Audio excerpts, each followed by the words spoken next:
Guys, good afternoon. If possible, please switch on your cameras if possible. Then let's start the class. So, we'll be starting with classes of economic survey and budget. Initially, we'll be starting with economic survey, and in economic survey, we'll be starting with volume 2 first. And after discussing volume 2, then I'll be discussing volume 1. All right. And after discussing volume 1, I'll be discussing with you budget. All right. So, and we'll be starting volume 2 from behind. Means we won't be doing the first chapter first.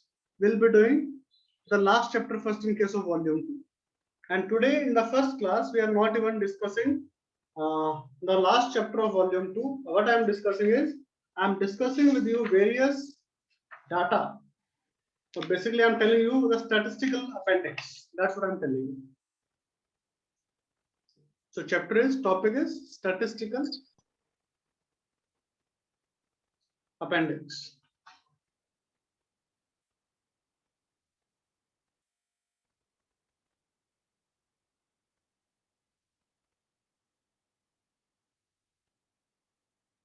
In today's class, you guys will have to write a lot.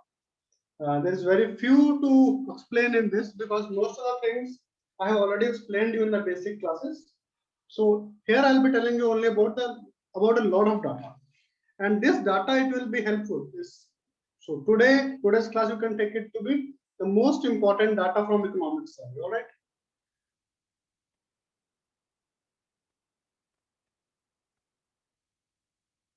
Most important data from economics survey.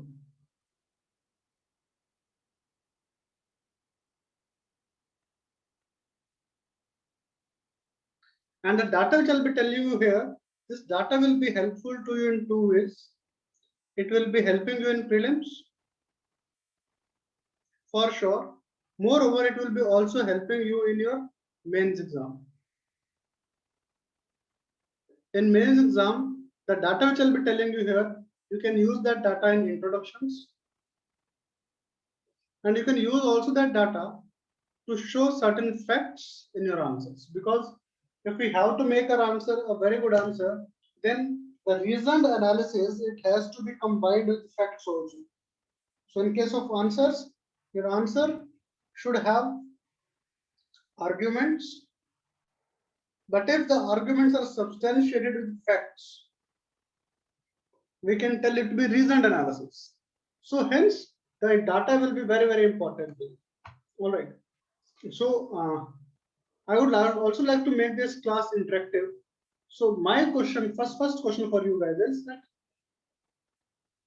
any idea how much was India's GDP in 1951? India's GDP in 1951 was just 10,000 crores. India's GDP in 1951 was just 10,000 crores. And any idea how much was per capita income that time? Per capita income, that is the annual income. Per capita income that time was just rupees 274 per annum.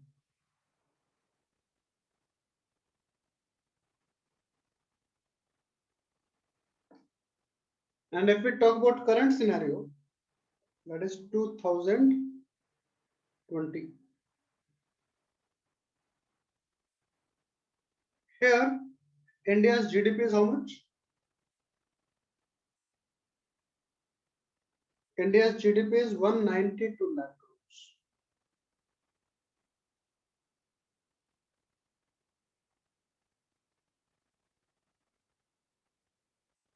And how much is per capita income?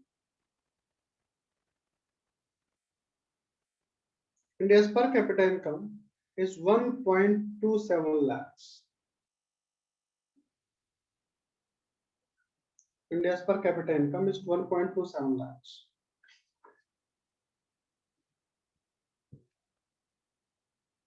Now, next thing. Now, In the year 2020, India's GDP fell in quarter one. India's GDP fell in quarter two, right? Here the growth rate was minus 24%, and here the growth rate was minus 7%, right? So as the GDP fell in two consecutive quarters, we said India had entered technical recession.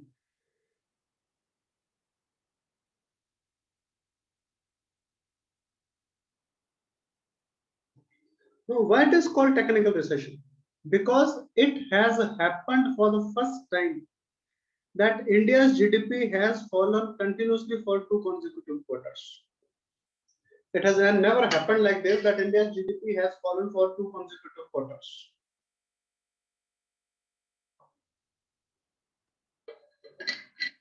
Look, this quarterly system of GDP calculation, we started in 1996 only.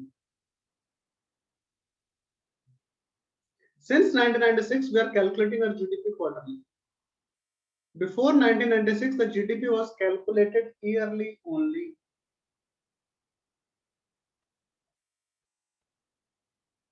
And as it was calculated yearly, we never had technical recession because technical recession is when GDP falls for two consecutive quarters. All right. So before 1996, India's GDP, of say current year, it has fallen as compared to the previous year 4 times.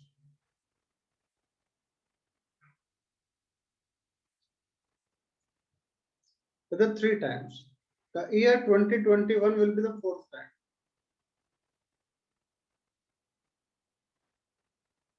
Where we are expecting that our GDP would fall by minus 8%.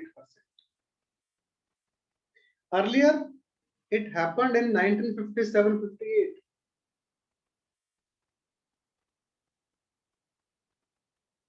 Where GDP fell by 0.5%.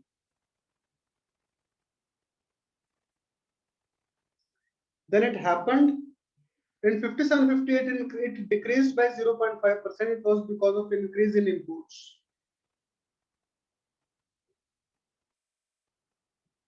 We know GDP is equal to C plus I plus G plus X minus M, right? As the imports of so high value that everything else became negative. So our GDP fell by 0.5% in 57-58 because of increase in exports. Similarly, when our GDP it fell in 1965-66. This time GDP fell by 2.7%. This fall was because of a drought.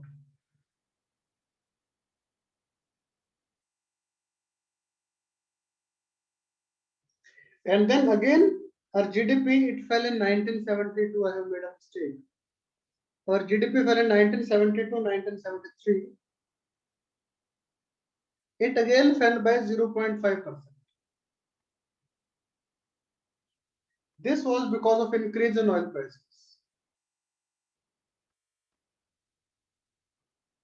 And then it fell again in 1979-80. It fell by 5%. This was again because of oil crisis.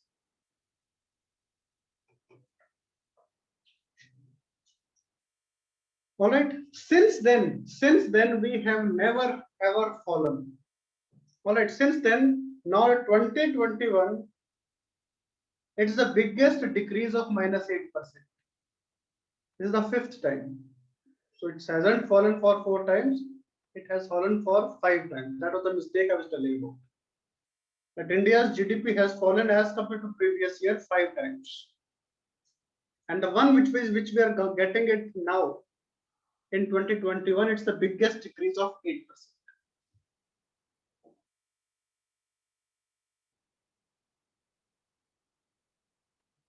And if I talk about GDP growth rate, the highest growth rate which we have ever seen was in 2007-8.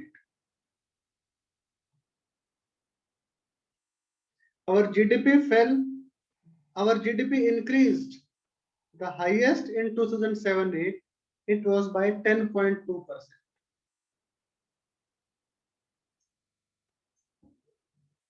It is by 10.2%. Other than that, we have never had a double-digit growth. Only in 2007-8 we had double-digit growth. But that is very significant is that in the year 5-6,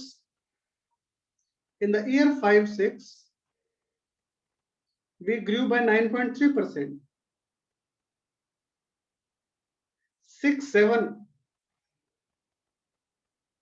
we grew by 9.2%. 7-8, 10.2%. In the year 2010-11,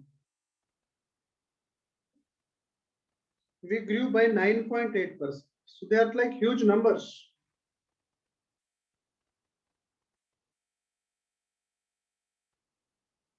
But then we have seen that in the year 15-16, we grew by 8%.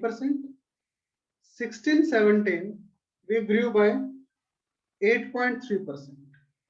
And since then we are falling. In the year 17-18, 7%, 18-19, 6%, 19-20, 4%. And 2021, obviously it's a recession, say minus 8%. So these last 4 years, they have been really, really difficult for Indian economy. All right. So that was about GDP growth rate and GDP. All right. Now,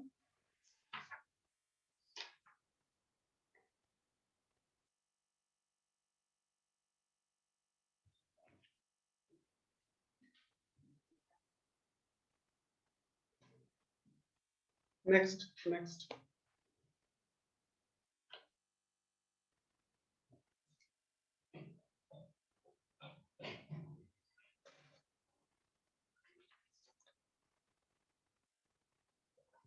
Now I have told you about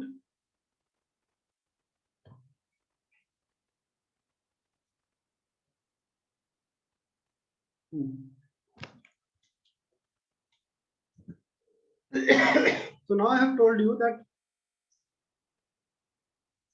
GDP is equal to C plus I plus G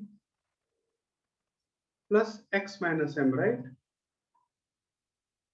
This C, it's also called PFCE. PFCE means private final consumption expenditure. This I, it's also called GFCF.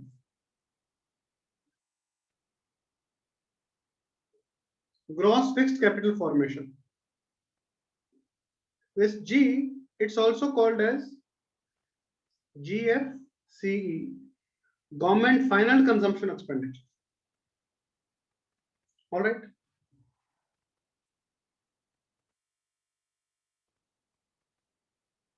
Then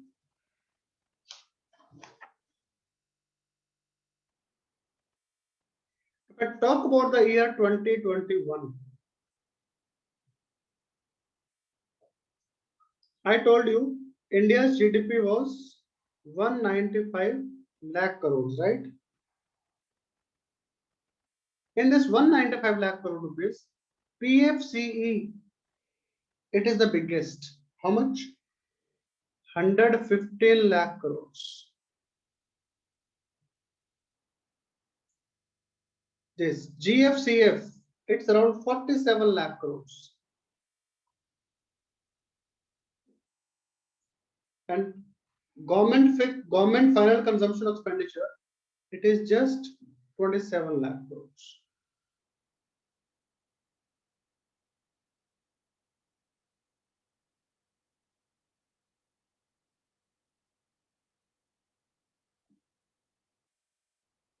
Exports, it is around some 35 lakh crores.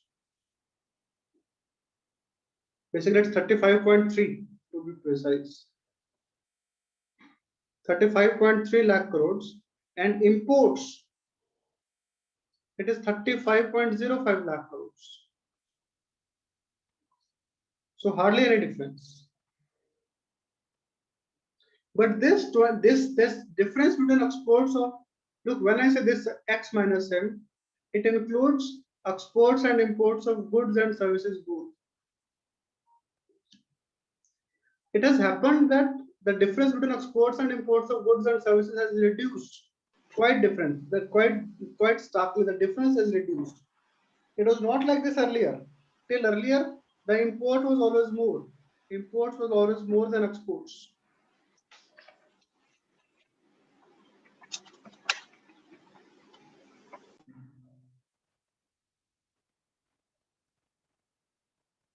Except in the year 1950-51. 1950-51 के अंदर the X was more than imports. Same happened in 72-73 and 76-77 also, and 93-94 also. So in all these 4 years, our exports were more than imports, but other than them, since 1950, 51 to 2020-21, it has always been that imports are more than exports. So it can come as a prelims question.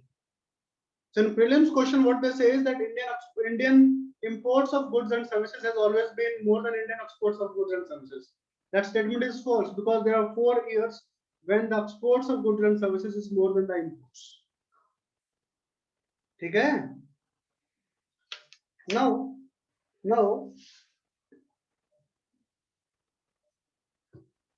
look, this thing, by adding all these things, it will not come out to be 195 lakh crore rupees, because you see this. It includes not only GFCF, it includes 2 more things. Change in stocks, basically which is called inventory investments, and purchase of valuables also. I hope you understand, right? Precious stones and valuables. Yes, just GFCF, it includes private investment as well as government investment. All right. Then let's move forward.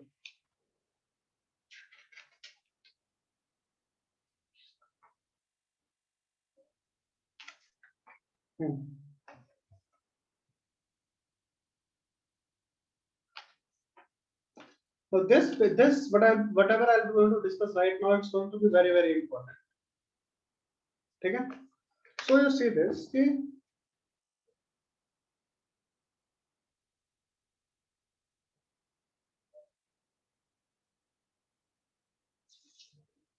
now I'll be telling you about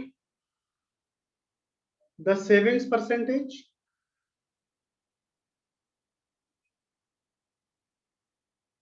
and the GFCF percentage, and also the GCF percentage as a percentage of GDP.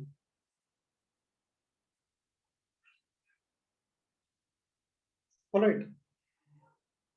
So if I talk about savings, there are 3 types. Household savings, what we save. Private corporate savings. Private corporate sector savings. And public savings, public sector savings.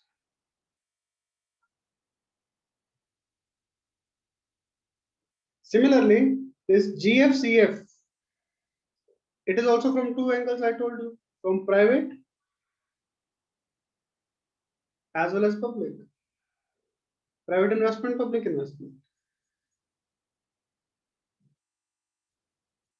And same goes with GCF.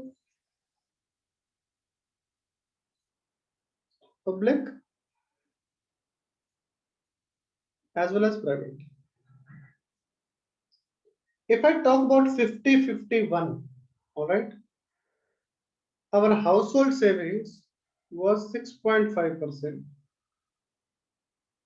Private sector savings was just 0.9%, and public sector was 2.1%. Capital formation, public sector was 2.5%. Private sector contributed more that time, 6.8%.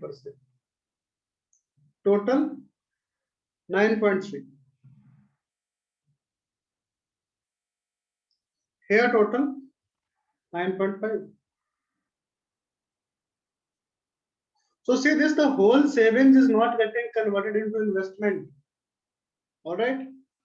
Then total capital formation, gross capital formation, that time public was 2.8%,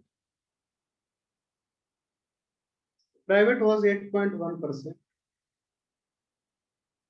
total around 10.9%.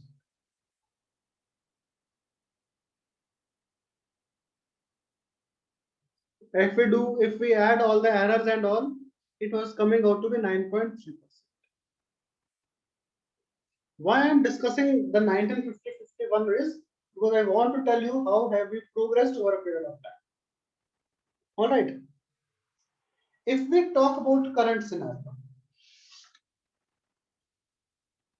before telling you about current scenario, I would surely like to take you to these years. These years are very, very important. These years and these years are very, very important. Because these are the years when we had high growth and these are the years when we fell from the growth. So see this.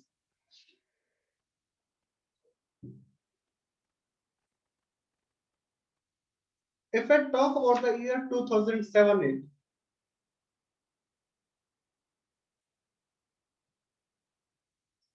in the year 2007-8, our household savings was 22.4%.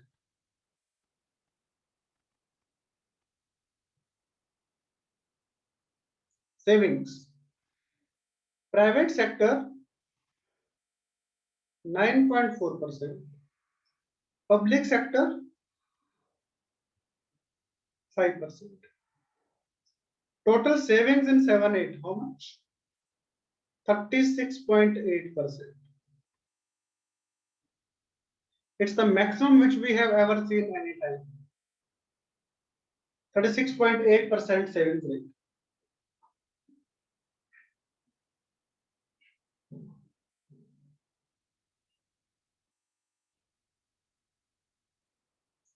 That year, in the year 2007-8, our investment percentage was private sector contributing to 24.9%, public sector contributing how much? 8%. Total 32.9%. It's considered to be high, but it's not the maximum which we got. The maximum investment we got in 2011-12.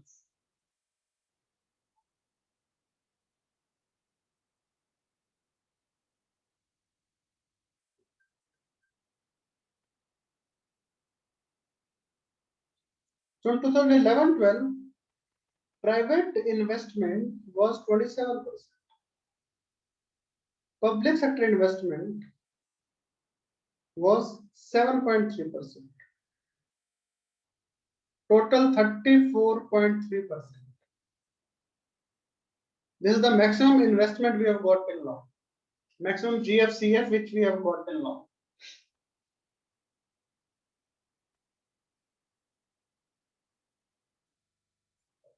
And since 11-12, we have been continuously falling only.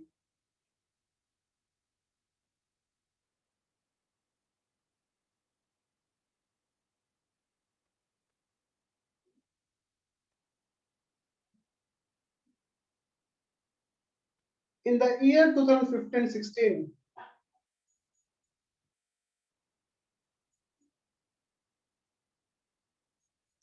the savings from 36.8% in 7-8, rather in 11-12 also. In 11-12, the savings percentage. In 11-12, this is the investment percentage. In 11-12, the savings percentage was also 34.6%.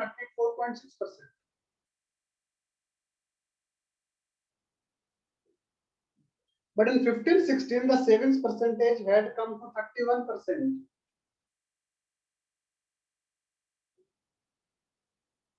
I'll tell you, 11-12 के अंदर क्या था? This is 11-12, okay?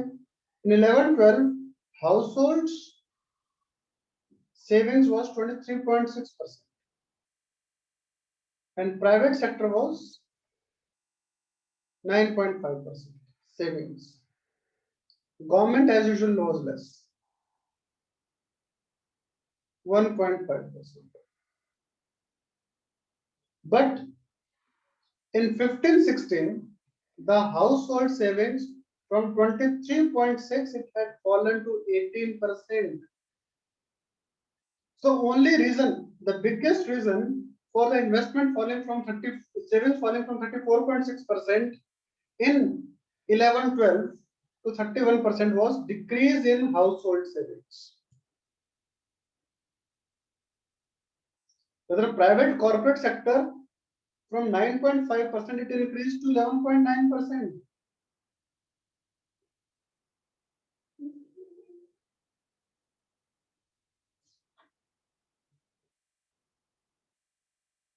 All right. And then if we talk about 2017-18, if we talk about the year 2017-18, तो 17-18 के अंदर public investment it came to just 6.7%. Well, rather it's better we compare 11, 12 and 17, 18. So in 11-12, public was 7.3%, private was 27%, total was 34.3%.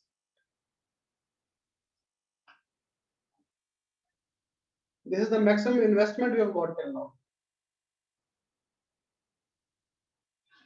This 34.3% in 11-12 is the maximum investment we have got till now. And then if we compare it with 17-18, so 17-18 के अंदर this 7.3 had fallen to 6.7. Private investment from 27%, it had rather fallen to 21.3%. Such that our total investment fell to just 28.1%.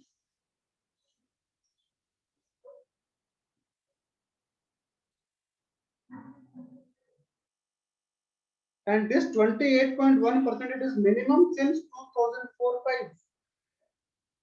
In 2004-5, it was 28.7.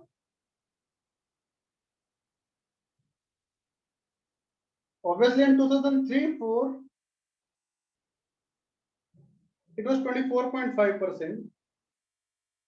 So after 2003-4, after 15 years, it became minimum in 17-18, 28.1%.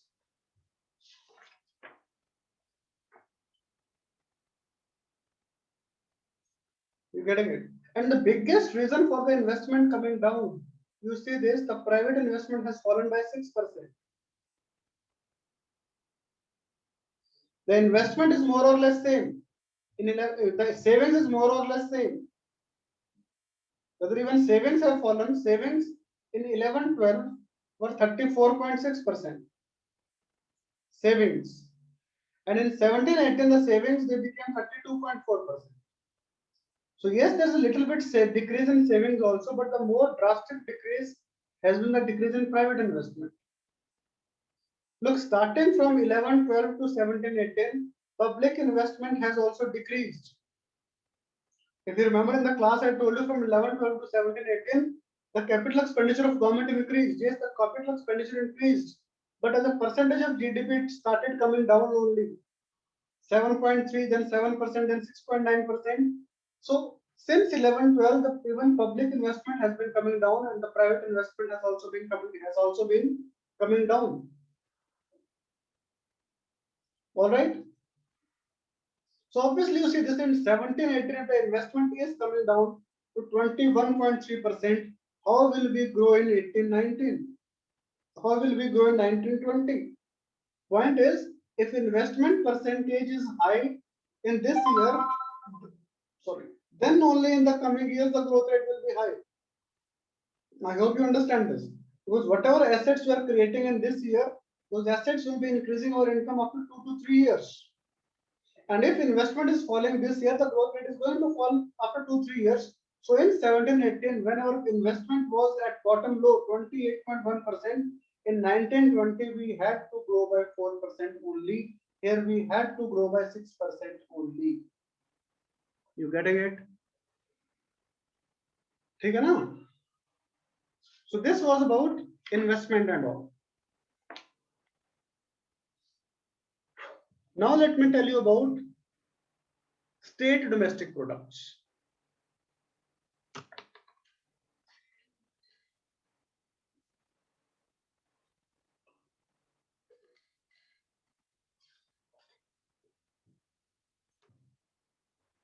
So if I talk about GSDP,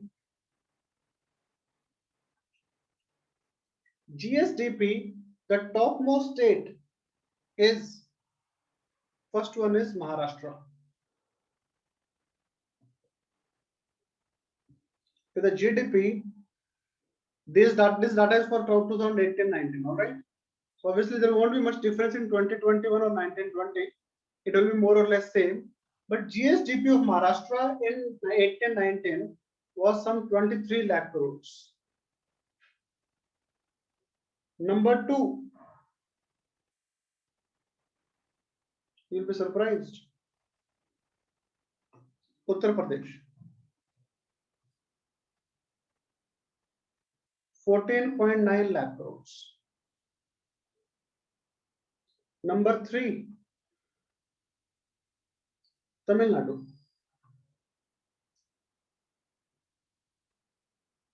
14.6 lakh crores. The numbers are not that important, but I'm telling you just so that you can relate. Fourth one is Karnataka. 14.1 lakh crores. It's very close competition for the second place, right? And fifth one is Gujarat. 13.2. So where does your state stand over here? Kerala. Kerala, I'm not able to find the number, but Kerala's GSDP is just 7 lakh crores.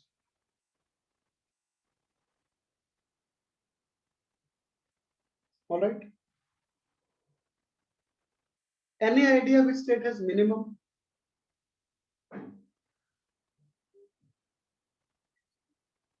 Minimum is of Assam.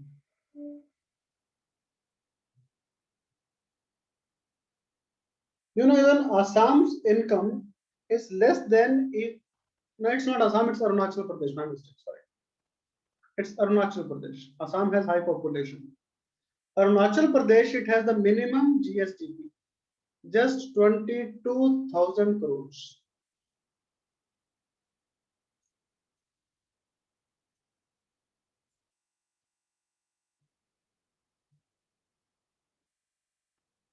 All right. But obviously, after Arunachal, there is Nagaland. Mistake ho gaya. Arunachal is number 2. Number 1 is Mizoram actually. 17,000. Mizoram is 17,000.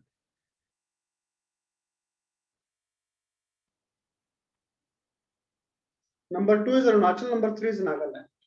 All right. So that is about GSDP. Then if I talk about growth rate of GDP,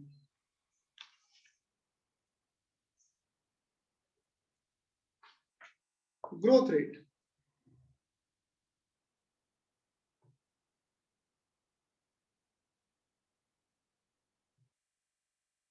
Growth rate of GSDP. In case of growth rate of GSDP, the highest growth rate of GSDP is coming from Uttar Pradesh. The highest growth rate of GSDP is coming from Uttar Pradesh. And number 2 is Telangana.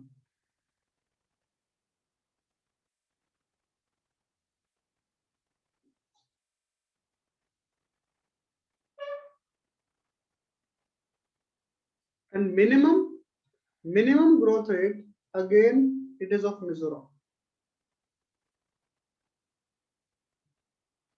And number 2 minimum is Goa. That is surprising.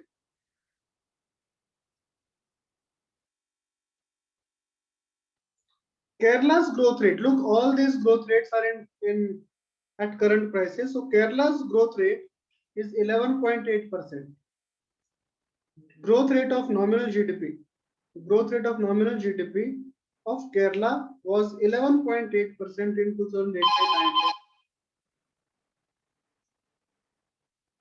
2018-19. All right. Now,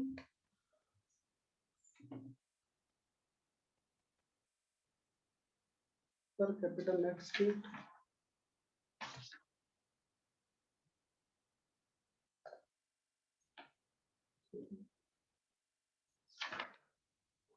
If I talk about per capita, income of the states, per capita income of states, highest per capita income of states is of Goa.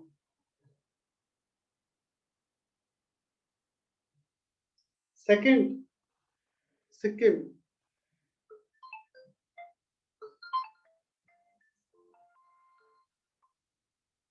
Second is of Sikkim. Third, Haryana. If I talk about Goa, तो भाई गोवा का per capita income is around 4.3 lakh crore, 4.3 lakhs per annum. Sikkim, 3.8 lakhs. Haryana, 1.9 lakh, 1.95 lakh. Huge difference. Half हो गया यार.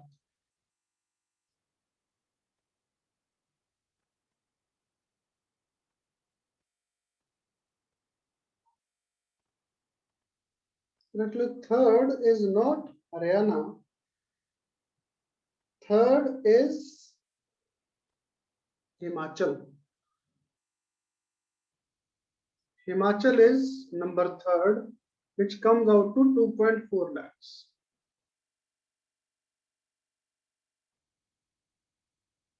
And any idea which state has minimum per capita?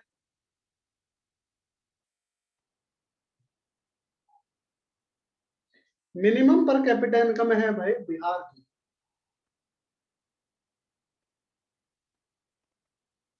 40,000, 41,000, 41,000 per annum is the per capita income. You getting my point? So person is earning only 4,000 rupees per month. Minimum number 2, Uttar Pradesh, 67,000. Minimum number 3, Jharkhand,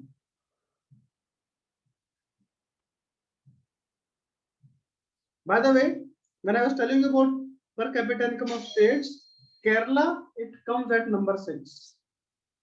As I'm taking class for Kerala, I'll have to tell about Kerala. So in case of per capita income, Kerala comes at number 6 with a per capita income of 2.04 lakhs.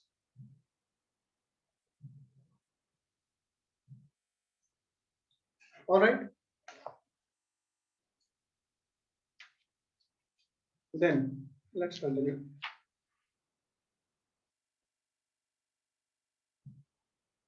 Well, till now I was not able to hear you because my mic was off and I was not able to understand why no one is speaking. So I hope whatever we have discussed till now, you are able to understand it. That's quite surprising. Probably no one was speaking also. Now let's continue. Now let's talk about agriculture.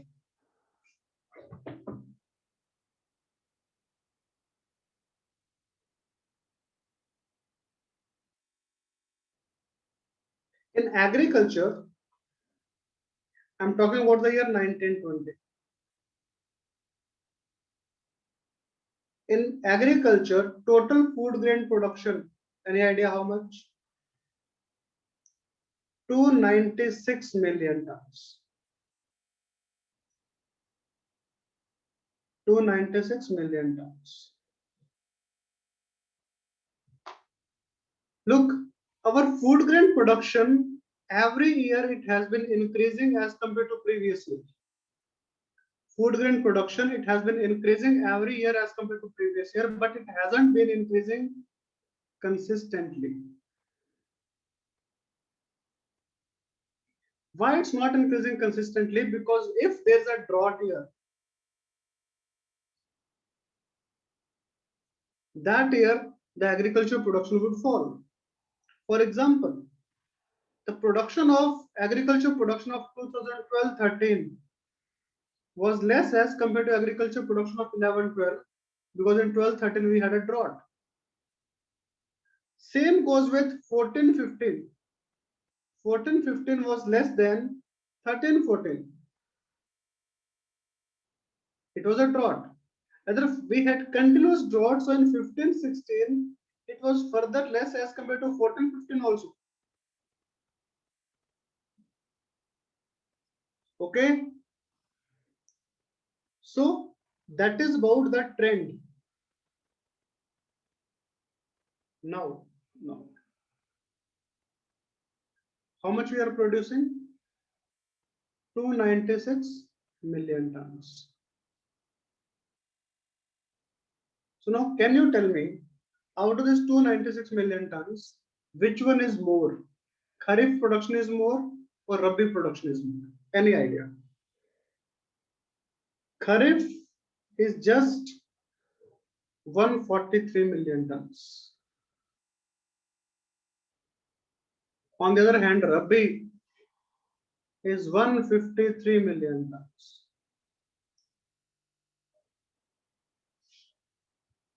All right.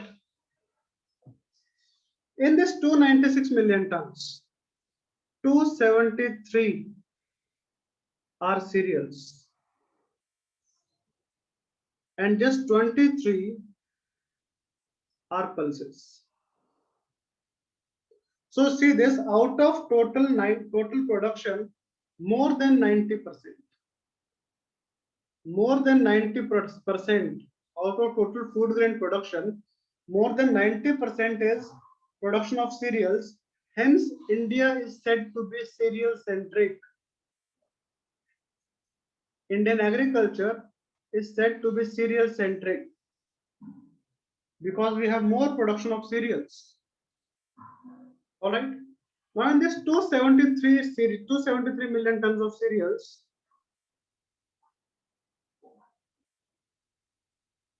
coarse cereals, that is 47 million tons.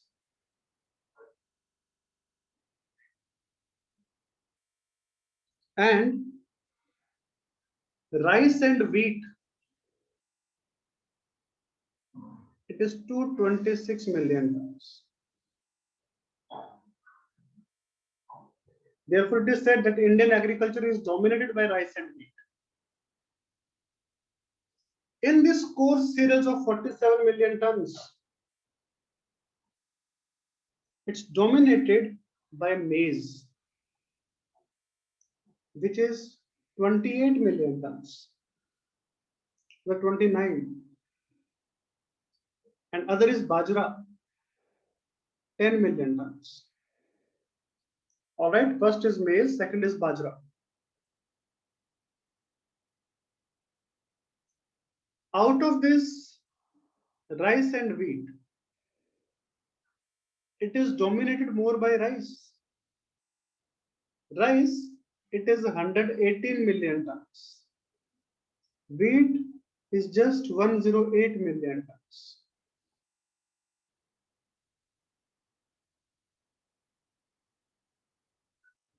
If I talk about this 23 million tons of pulses, this 23 million tons of pulses,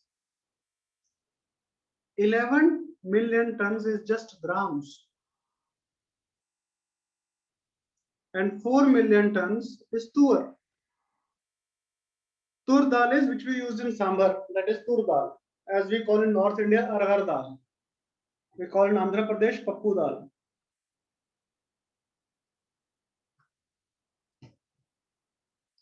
Then, that is about food grains. Oil seeds. Oil seeds, 33 million tons. And in 33 million tons, biggest is coming from groundnut, 10 million tons. Mustard is number 2, 9 million tons.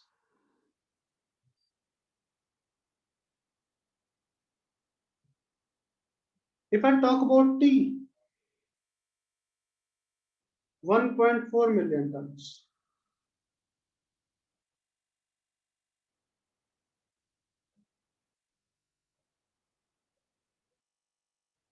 Coffee, 0.3 million tons. They are plantation crops, all right? Rubber, 0.7 million tons. So, number 1, coffee. Number 2, rubber. Number 3, coffee. Coffee.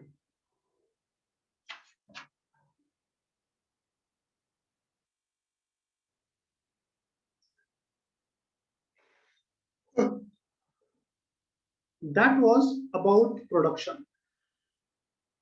Next comes yield.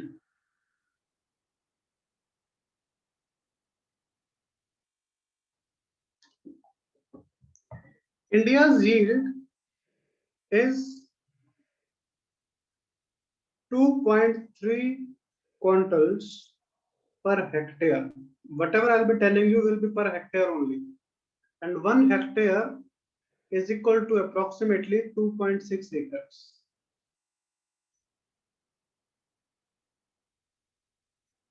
All right, so India's average yield of food grains,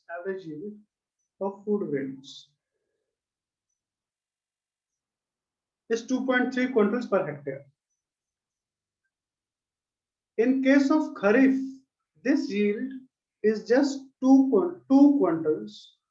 In case of Rabi, this yield is 2.7 quintals.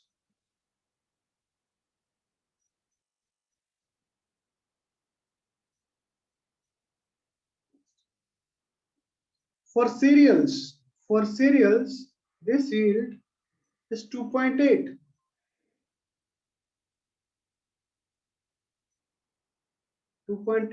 quintals per hectare. Cereals के अंदर भी coarse cereals, the yield is just 2 quintals per hectare.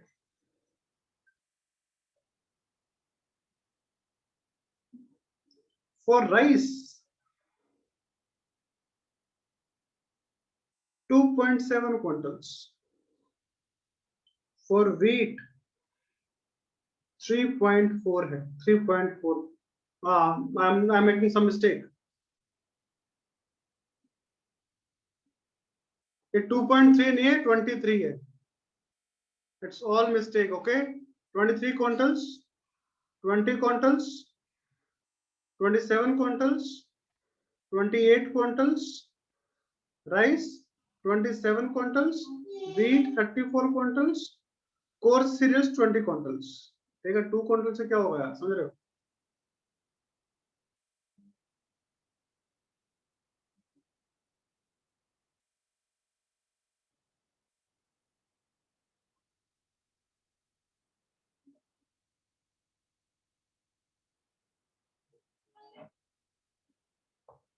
So you say this, rice and wheat yield is 27 quintals, 20.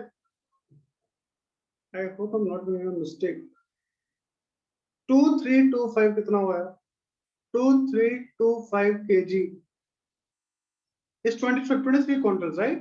Am I correct, Alan?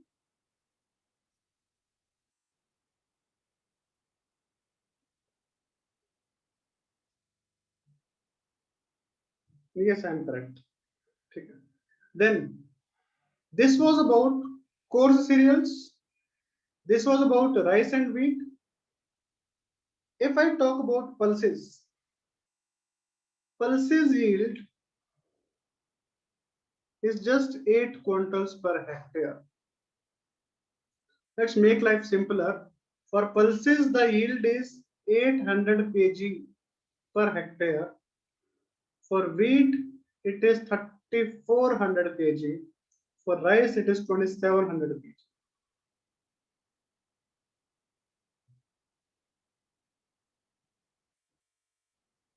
And in case of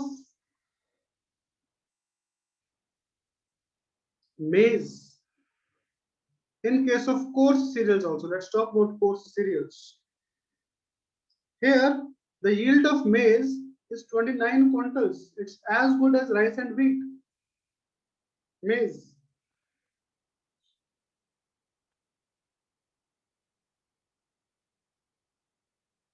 All right. That will be helping you in writing your answers. Then let's continue. Next is about area.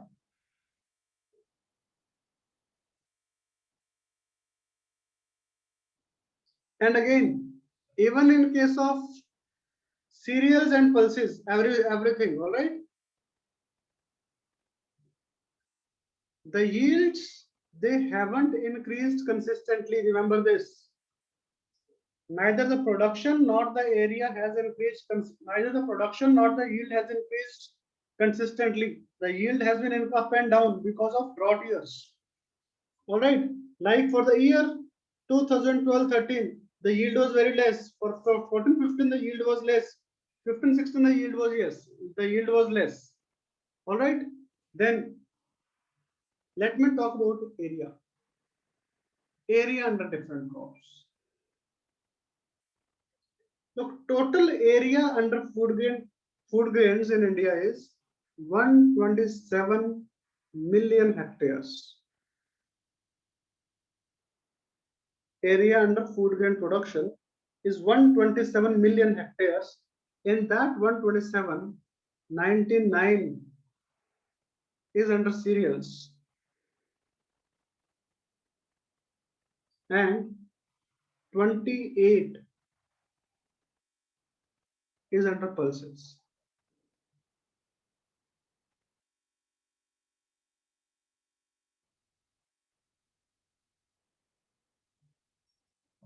In this 99, 18 is under coarse cereals and remaining how much? 81, right? In that 81, under rice, we have 39.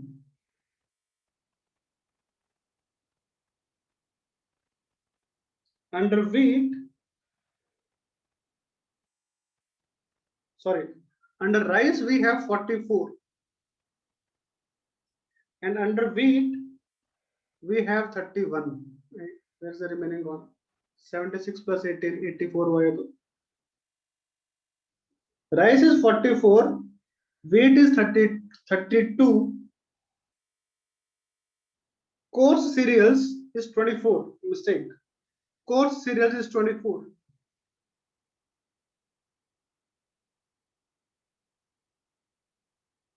You see the production map. Course cereals area is 24 million tons. Under wheat, area is 32 million tons. But you see the production. Production of wheat is 108 million tons and production of coarse cereals is 47 million tons, half, while the area is not the half. Right? Why so? Why so? Reason is coarse cereals and pulses, they are given the worst areas, the marginal areas. All right. Then, if we talk about wheat,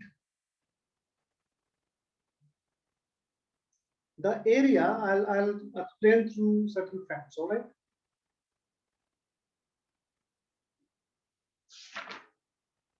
Look, if I talk about pulses now, let's come to this production part first. This is production part, right? Look, food grain production, or say pulses production.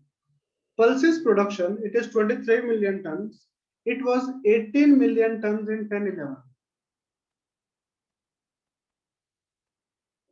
So point which I'm trying to make is, it's not that the production of pulses has not increased. The production of pulses has increased. Rice, its production has also increased. Wheat, its production has also increased. There's no crop whose production has actually decreased. All production of all crops has increased, but what is more important is the area. So area under pulses, it was 26 million tons in 2010-11. It has become 28. Yes, it has got increased. But area under jowar, which is a coarse cereals, it has come down from 7.4 in 10-11 to 4.7. That's it. Same goes with bajra. Area has come down. Oil seeds, area has remained same. Rather, area has reduced. If we compare from 10-11 to 18-19, area under oilseeds has reduced. Only in the year 19-20 area increased, but in these 8 years the area under oilseeds has reduced, and that's the reason we are importing oilseeds. We are having a drastic problem in importing oilseeds. And one of the reasons for oilseeds being given less area is because oilseeds yield is also less, just 12 quintals per hectare.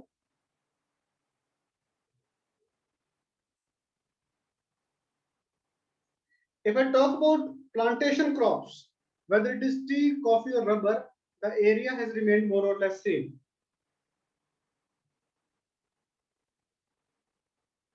All right. And in the last 10 years, starting from 2010-11 to 19-20, we have hardly increased area under cultivation. In 10-11, which we were 126 million tons, and now we are 127 million hectares. Whatever area I told you, it was about in hectares. I made a certain big mistake. ये जो area है, area is the whole in million hectares, not in million tons. So area is in million hectares. 10-11 के अंदर it was 126 million hectares. Now it is 127 million hectares. So area is hardly increasing. So whatever production we are increasing, it's because of increase in yield. All right. For example, yield of food grains was 19 quintals in 10-11, and now that yield has become 23 quintals. And the biggest increase in yield has been of cereals, which was 22 quintals in 10-11. Now it has become 27 quintals. But pulses, they were 6 quintals, and now they have come to 7.5 quintals. Earlier they were like 6 quintals, 6.9 quintals. They were 7 quintals earlier, and now they have moved to 8 quintals. Hardly any increase in pulses yield.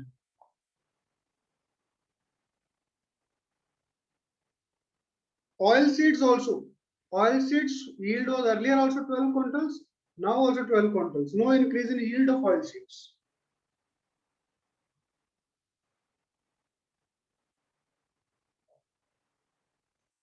All right.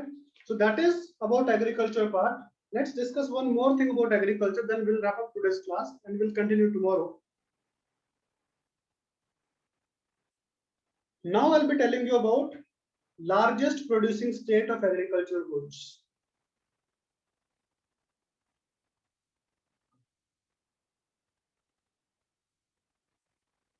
Largest producing states. Look, rice. The top 3 producers are West Bengal, Uttar Pradesh, Punjab. Wheat, Uttar Pradesh, Madhya Pradesh,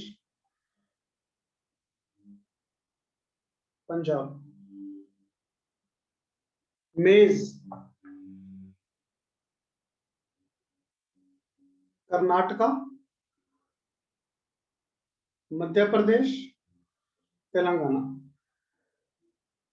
Coarse cereals, total coarse cereals. Largest producer is Rajasthan. Total pulses. Largest Rajasthan, then Maharashtra. Total food grains. Total food grains. Maximum UP, then MP, then Punjab.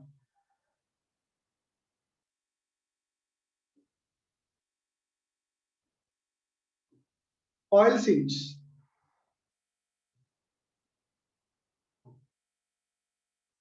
Groundnut. Gujarat,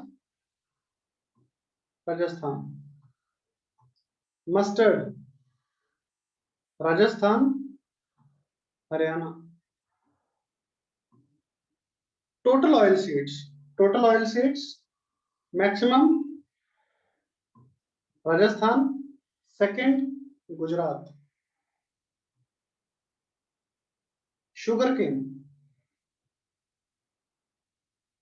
Uttar Pradesh, Maharashtra. Cotton. Gujarat, Telangana. West Bengal. Jute. Jute, West Bengal, Bihar. All right.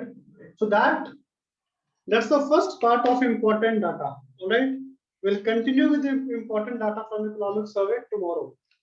All right, where we'll be discussing about lot of socio-economic indicators and all those things. Tomorrow we'll be completing this chapter. All right. See you guys. See you tomorrow.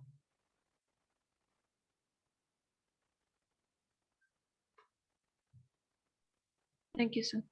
Bye bye, bachcho.